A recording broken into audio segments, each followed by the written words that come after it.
wounded, all but one of those people over the age of 60. Liz, as you pointed out, the FBI responding to the scene right now.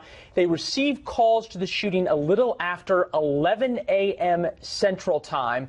We were on the church's website. As you see pictures now, our first pictures from the scene. Church's website says there is Sunday worship service 10 a.m. Central Time. So this would have been just as church was letting out, assuming that timeline holds. Right. So we're going to be watching this story throughout the afternoon. Obviously, as you said, 8 total and injured. That includes the shooter, and that also includes the one fatality of the woman who was in the parking lot. But of course, we're keeping a close eye on the story. We have resources on the ground, and of course, we'll bring you the very latest. In the meantime, we're going to break in right now to Fox News Sunday. I'm Elizabeth Brand. Thank you for joining us. Nice to be with you, Elizabeth. Nice to be with you at home. Chris Wallace, Fox News Sunday, already in progress.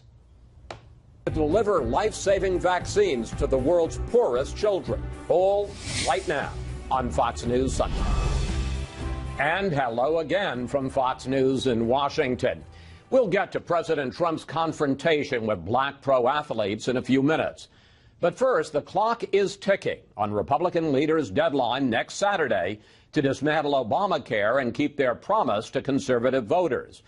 The bill needs 50 votes plus a tiebreaker from Vice President Pence, none expected to come from Democrats. Friday, the GOP's slim majority took a big hit when Senator John McCain announced he's a no. President Trump attacking him and other Republican senators for their opposition. Joining me now to discuss where things stand is Mark Short, the White House Director of Legislative Affairs. Mark, welcome back to Fox News Sunday. Chris, thanks for having me. Is this latest effort to replace Obamacare now dead? No, Chris, it's not dead. Here we are just days away from a final vote, and we're trying to win over the support of the last couple of senators to get there. As you know, there's no Democrat support for it. So last time in the Senate, a vote of the 52 Republicans, we gained 49, but all 48 Democrats opposed. That will be the same case this week, and we need to make sure that those last couple of Republicans we win over. Those Republicans, of course, as you know, are John McCain, Lisa Murkowski, Susan Collins, and Rand Paul. That's our path to victory. Well, John McCain is a no. Are you suggesting Rand Paul isn't a definite no? I think with Rand Paul, Rand Paul has been certainly somebody who's very principled on health care, and we hope we can earn his support, because when else will he get the opportunity to vote on a bill that actually provides real entitlement reform? When will we get a chance to vote on a bill that doubles the ability to contribute to health savings account? And Chris, when will we get the ability to vote on a bill that gets rid of the individual mandate, the employer mandate, and something else that I know is important to Rand Paul, and that's life? This administration has stood for life, and this bill protects the sanctity of life by denying taxpayer dollars going to fund abortions.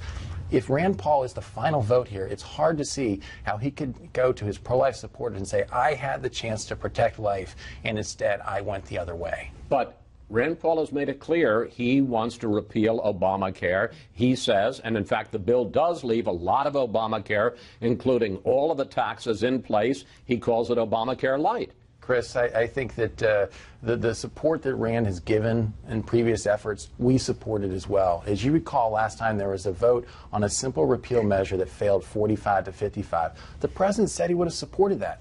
But our choices right now are continued Obamacare, continued crushing the American people with higher premiums, with less coverage, or an option of a new path. And something that hasn't been told to the American people, you have covered the amount of rate increases in Arizona, 190% in 4 years, or in Alaska, 203% over the last 4 years. You've covered the loss of insurance, how half the country only has one insurer left. But what hasn't been covered is next year is always delayed, that next year new taxes go into place so that everyone who actually has a health care plan gets another tax added on.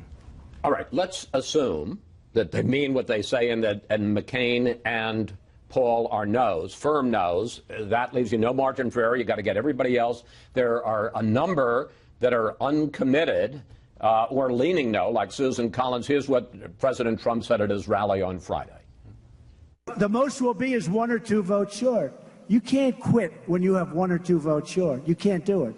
And those people are not going to be liked by the communities that they come from. You got 1 week left. You got till next Saturday. Are you going to change the bill to try to persuade some of the uncommitted to come back? And if so, specifically, how will the bill be changed in these last days? I don't think there's significant changes, Chris. We have been continuing to talk to various senators, not just Congressman Murkowski, but ways to refine the formula. Because what we're actually doing, as you know, is we're taking dollars out of Washington, D.C. and sending it out to the states. And so how each state gets those resources is being continued to try to perfect that formula. And we're continuing to have conversations with Murkowski and Collins. But what we've learned is a utopian notion that Washington, D.C. knows best how to handle your health care has proven to be a disaster. We want this to be handled back to their states, which is why we think every state's a winner, including Maine, including Alaska, because their governors will have the ability to divide but every programs. state isn't a winner. As you know, 34 states get less money than they're currently getting. About 14 or 15 get more. I want to go to the merits of the bill. Late night TV host Jimmy Kimmel has become a big part of this debate after he talked about the fact that his son needed major heart surgery. He says one of the bill's sponsors, it's called the Graham-Cassidy bill, Senator Bill Cassidy is misleading people about what is in the bill. Here he is.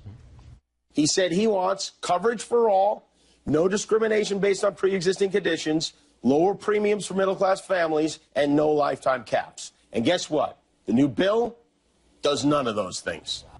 Mark, isn't Kimmel right? No. Graham Cassidy does none of those things. No. This bill continues to protect pre-existing conditions.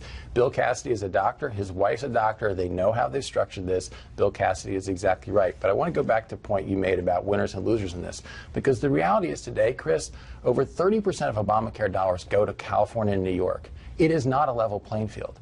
And states there are 34 states that lose money. States with nearly equal population, Florida and Texas, get less than 10%. It is not equitable now. So what we're doing is by well, that's because some states refused to expand Medicaid and others didn't. So that was a decision by those states. When you actually make it equitable, the fact is 34 states will lose money. No, it is not accurate. 34 states will lose money. When you actually distribute the dollars equitably based upon population, there are states that the Obamacare already made winners and losers. We're leveling out the playing field. That is not necessary. That is not, as in my view, it was saying here they get less money than they would have under Obamacare.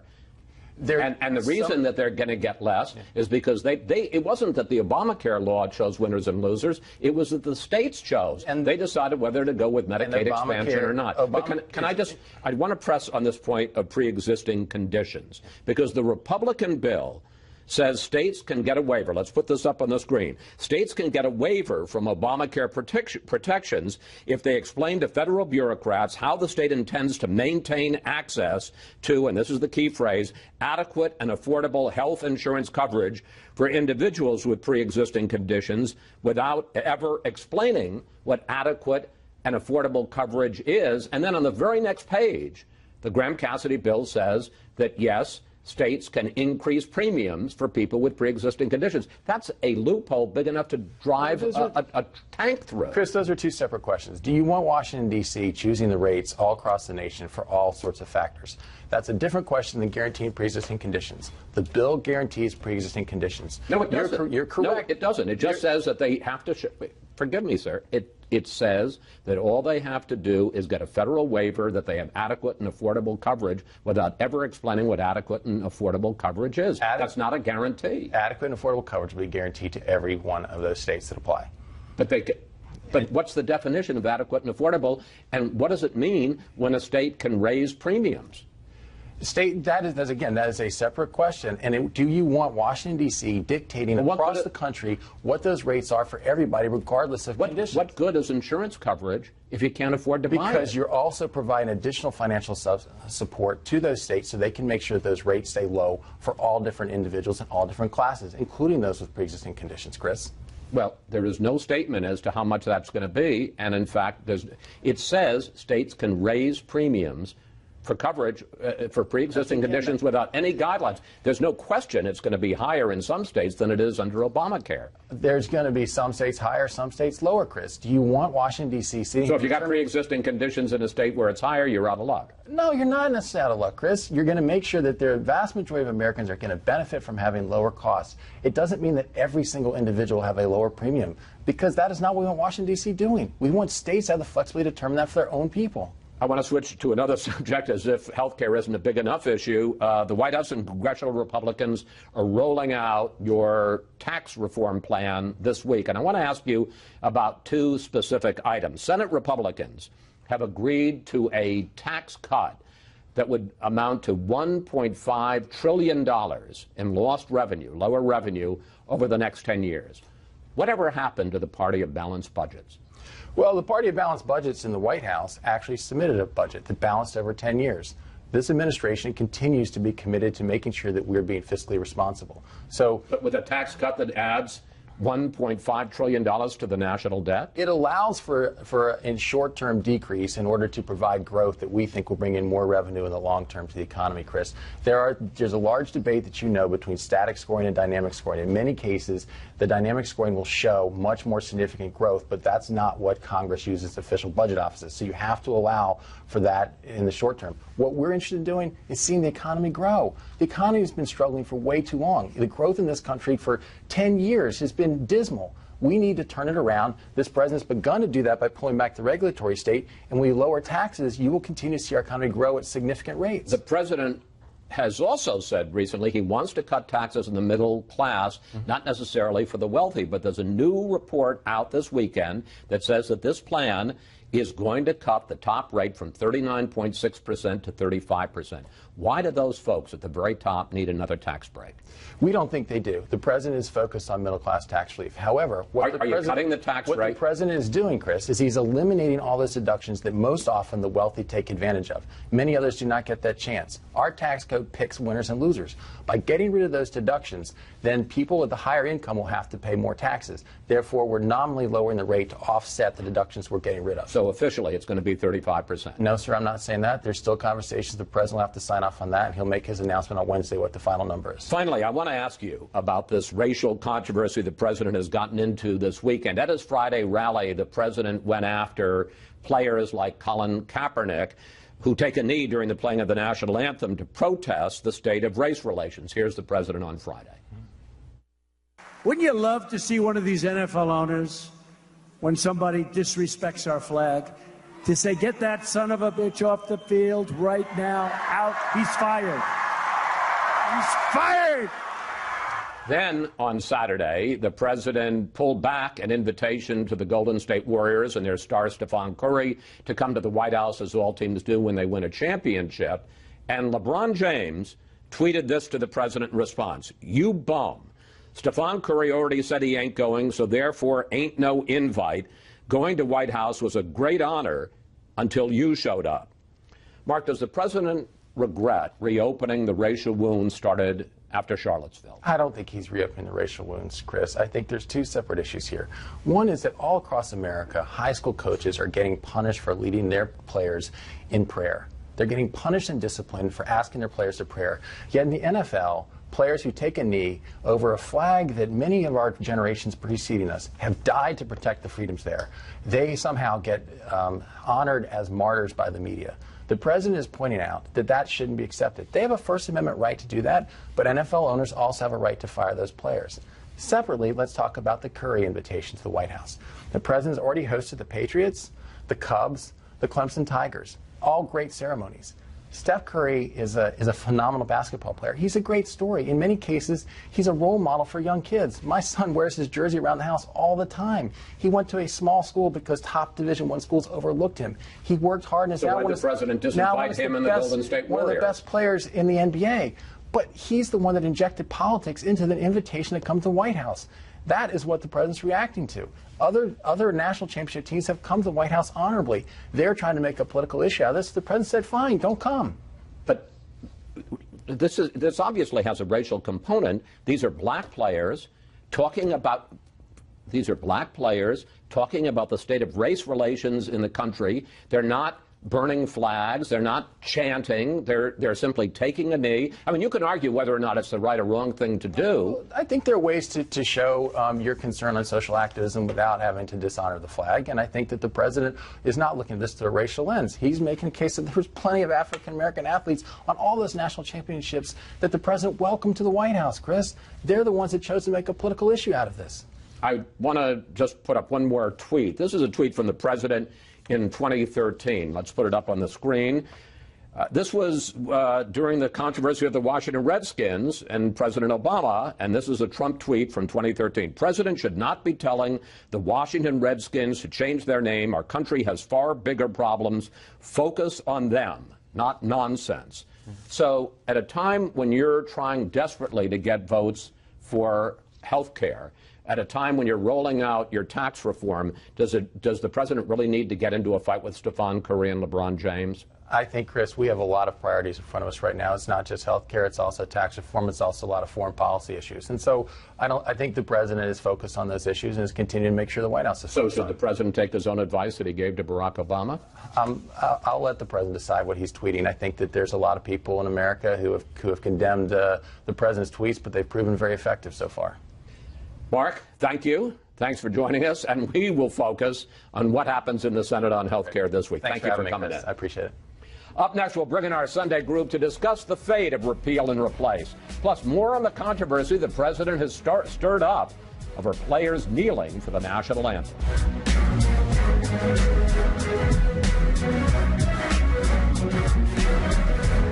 When people like yourselves turn on television and you see those people taking the knee when they're playing our great national anthem. President Trump wading into a new racial controversy as he condemned players who protest during the national anthem. And it's time now for our Sunday group. GOP strategist Karl Rove, columnist for The Hill, Juan Williams, Julie Pace, Washington bureau chief for the Associated Press, and Kimberly Strassel of the Wall Street Journal. Well, the president's comments about NFL players not standing for the national anthem has reopened the racial controversy that we've seen since Charlottesville and the protests there.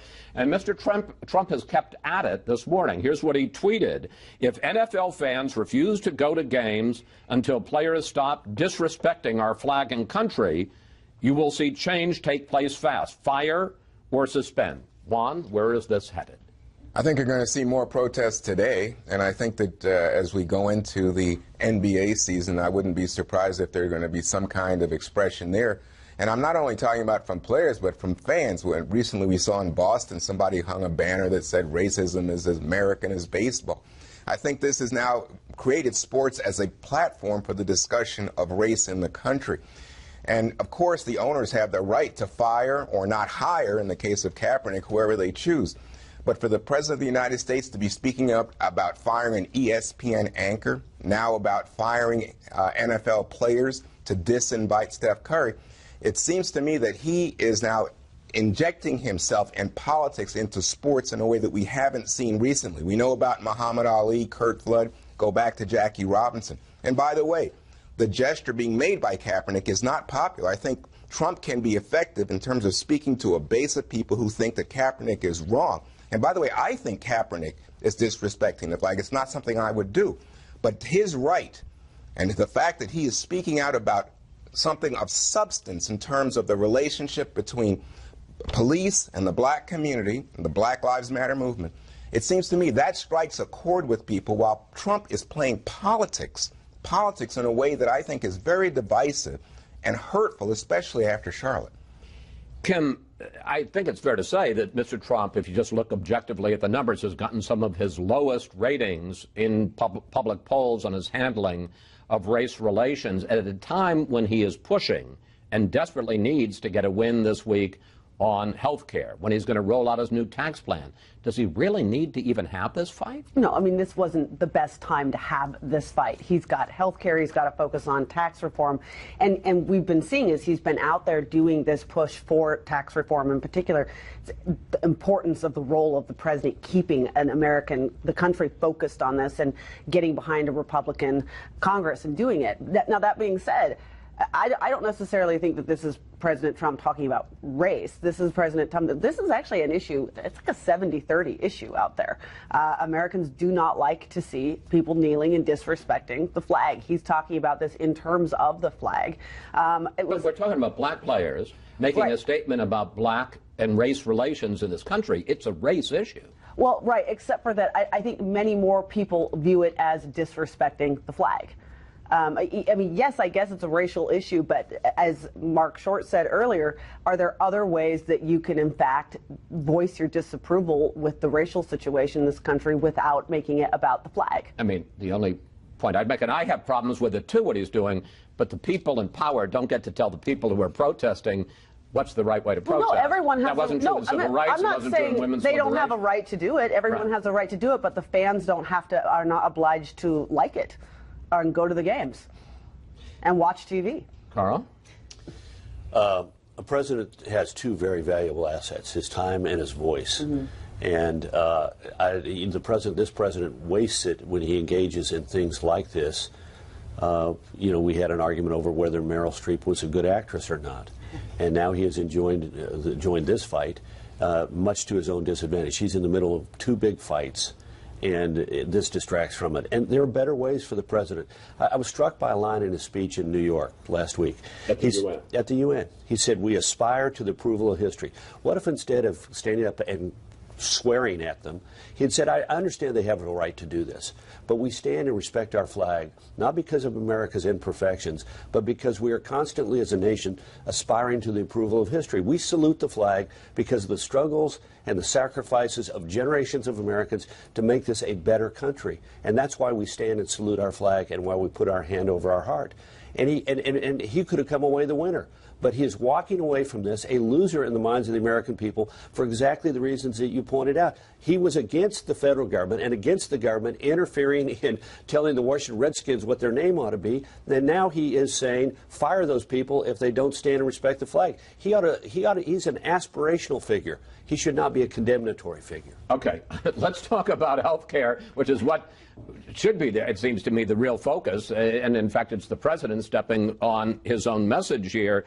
Here's what the president said Friday night about John McCain delivering a real blow to this bill, saying he's not going to vote for it. John McCain, if you look at his campaign, his last campaign, was all about repeal and replace, repeal and replace. So he decided to do something different, and that's fine. And I say we still have a chance.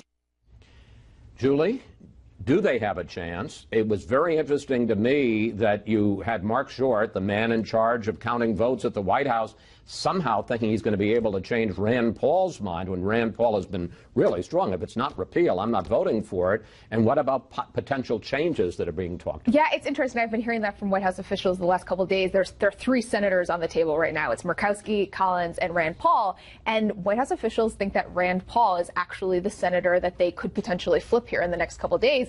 It's interesting because he's actually been a hard no, while Collins and Murkowski have said they're leaning toward no or still studying the bill, but Rand Paul is the one who's been most forceful on this.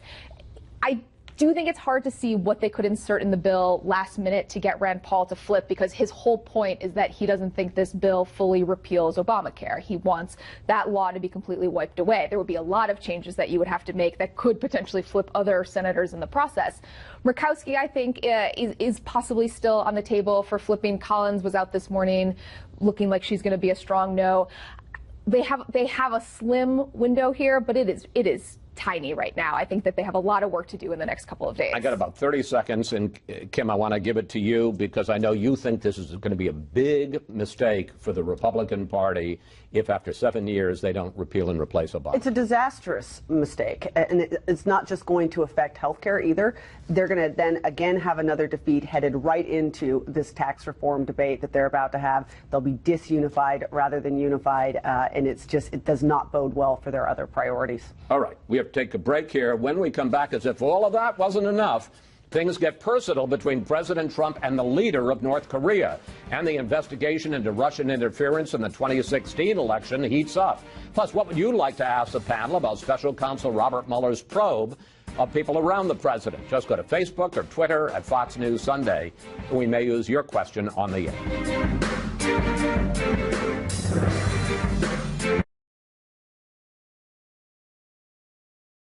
Can't have madmen out there shooting rockets all over the place. Rocket Man should have been handled a long time ago. Little Rocket Man.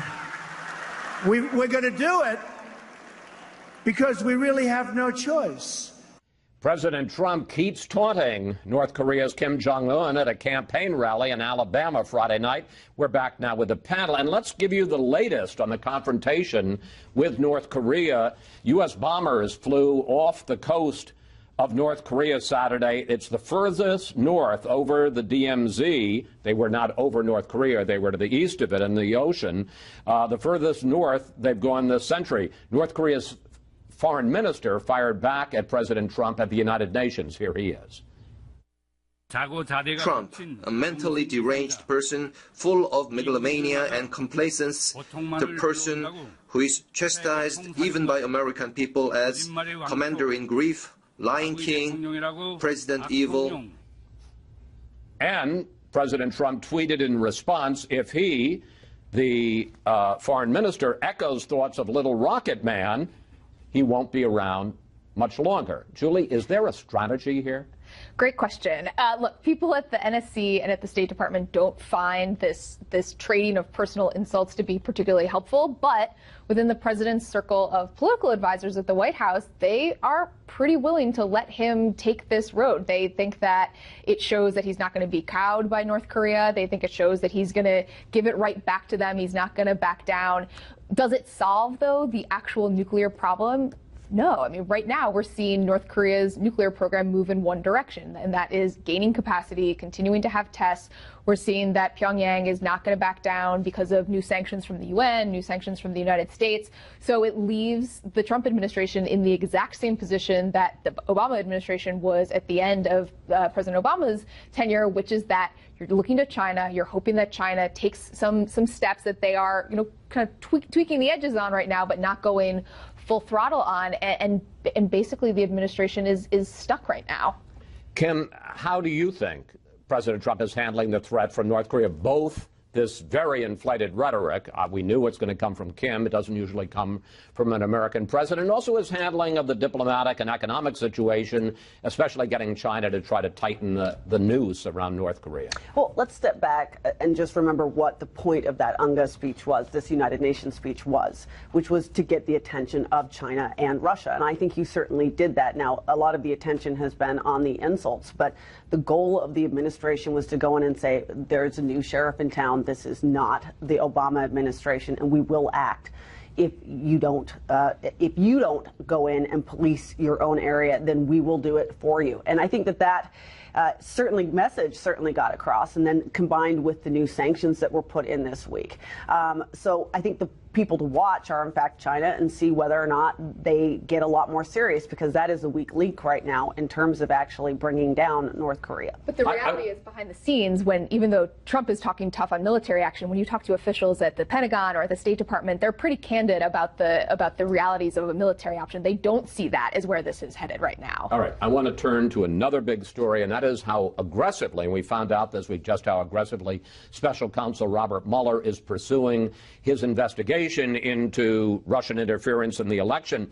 We learned that FBI agents didn't knock, they picked the lock when they stormed into the office of Paul Manafort, the former campaign chairman for Donald Trump, while Manafort was asleep in his home, and then prosecutors told Manafort that they planned to indict him. We asked you for questions for the panel, and here's what we got on Facebook from Rhonda Warren. She writes, I know that investigations like this can start with one thing and often lead to others, but what kind of controls are in place to make sure that it's not a witch hunt? Carl, as someone who was the subject of a probe in the Valerie Plame case, you can characterize it. How would you answer, Rhonda? Well, in this particular instance, the FBI had to have specific permission to pick the lock, and they had to go before a judge and get a warrant and justify that action.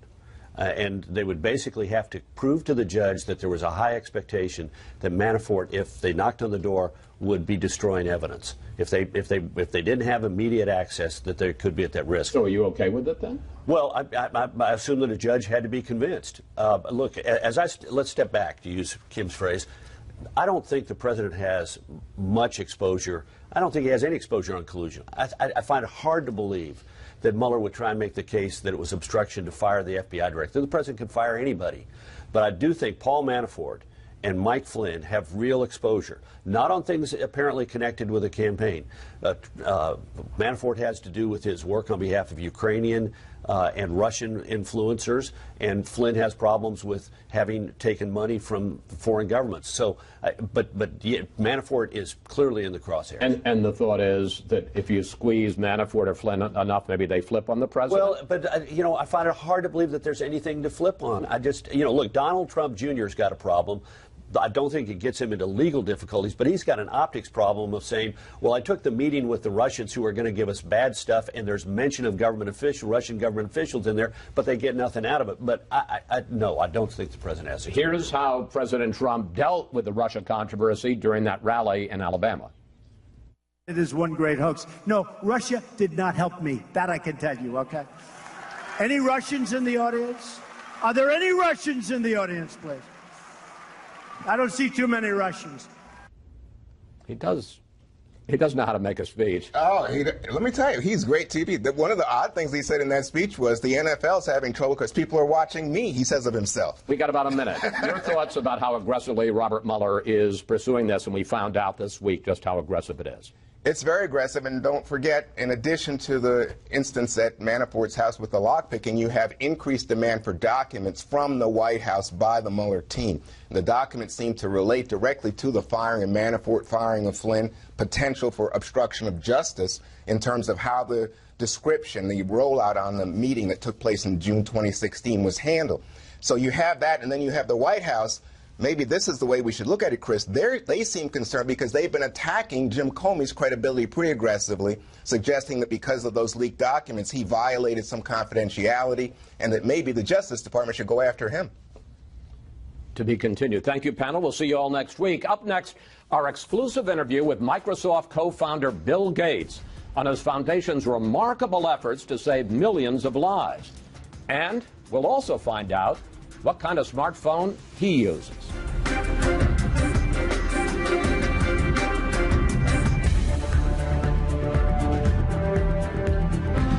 The Bill and Melinda Gates Foundation is the world's largest private charitable fund. Since it started back in 2000, the foundation has given more than $41 billion in grants for public health and development in more than 100 countries, including the U.S. It is no overstatement to say they've saved millions of lives. This week, while the UN General Assembly was meeting in New York, the Gates Foundation held its first Goalkeepers Summit to track what it's gotten for each dollar spent so far and to enlist volunteers, including world leaders, to help reach its goals out to the year 2000. I sat down with the Microsoft co-founder to discuss what the Gates Foundation has done and the challenges it still faces. Mr. Gates, welcome to Fox News Sunday. Thank you. One of the keys to the Gates Foundation is that you push a business model, measurable goals, return on investment, return in this case being lives saved. Why are those kinds of metrics important? Well, I've been lucky enough through my success and the unbelievable generosity of Warren Buffett to be at a foundation with my wife Melinda where we have a lot of resources. So it's nowhere near what government has, but by philanthropic standards, we have a responsibility to make sure this money has big impact. And we partner with governments taking on HIV, tuberculosis, malaria, all of these things that explain the inequity that a child in Africa is 100 times more likely to die than a child in the U.S. or Europe. Let's talk about child mortality because it is such a dramatic and clear example. In your Goalkeepers report, you do have this chart which shows that over the last, since 1990, the number of children under the age of 5 who die has gone from 11 million to 5 million. Then you project out to 2030 and you have 3 different scenarios. Explain the significance of those 3 different outcomes in terms of lives lost or saved. Yeah, this is the first time that the aid field has been able to take our progress and not only track where we are, but also look at the possibilities for where we'll be 15 years ahead. So we took and we said if all the countries adopted the best practices, if the donors stay very generous, in their giving, and innovation's going full speed. And we show that as the best case. Then we take just business as usual, and then we take a case where people pull back, where they're saying that they don't care as much about other countries and the debts and things there, and that there's less money, less R&D, less adoption best practices, and we show it's quite a range. It's more than 1 million young people in 2030 who either live or die. Specifically, the difference in terms of the various scenarios, what is it that wouldn't be getting there if people don't continue to contribute or even add to it? Well, the best example is vaccines. Vaccines are fairly expensive, about $10 per child to get vaccinated. And it's donor money, the United States and the UK being the most generous, that buy those vaccines at the lowest possible price and get them out to all the world's children. And so the coverage keeps going up. And if we can get a few new vaccines into that mix and get the coverage level, which is 80%, up to 90%, then we achieve that very best case where more than 1 million lives a year, less kids will be dying by 2030. That brings us to U.S. government funding, which President Trump is proposing to cut by almost a quarter in terms of global health funding. What would that mean in terms of either lives saved or lives lost? We took HIV and we modeled what even just a 10% cut would mean. And it's an additional 5 million deaths between now and 2030 because 5 million deaths. 5 million total deaths over that time period. What happens with an infectious disease? You're either winning by getting less and less people to be infected, and they infect less people, or you're losing. And in fact, the age cohort that's greatly at risk is age 16 to 25. There's twice as many kids now in that population range as there was back when HIV first hit. And so the miracle of getting those drugs out, if that's not fully funded until we get a breakthrough like a vaccine, then the death rate is going to go back up and reach new records. In his speech to Congress in February, President Trump said this: America must put its own citizens first, because only then can we truly make America great again. And in his budget message, the president added, it is time to prioritize the security and well-being of Americans and to ask the rest of the world to step up and pay its fair share. Given that U.S. taxpayers at this point are basically putting up a third of the government funding around the world for global public health, doesn't President Trump have a point, and isn't there a case to be made the U.S. should cut back and other countries should step up?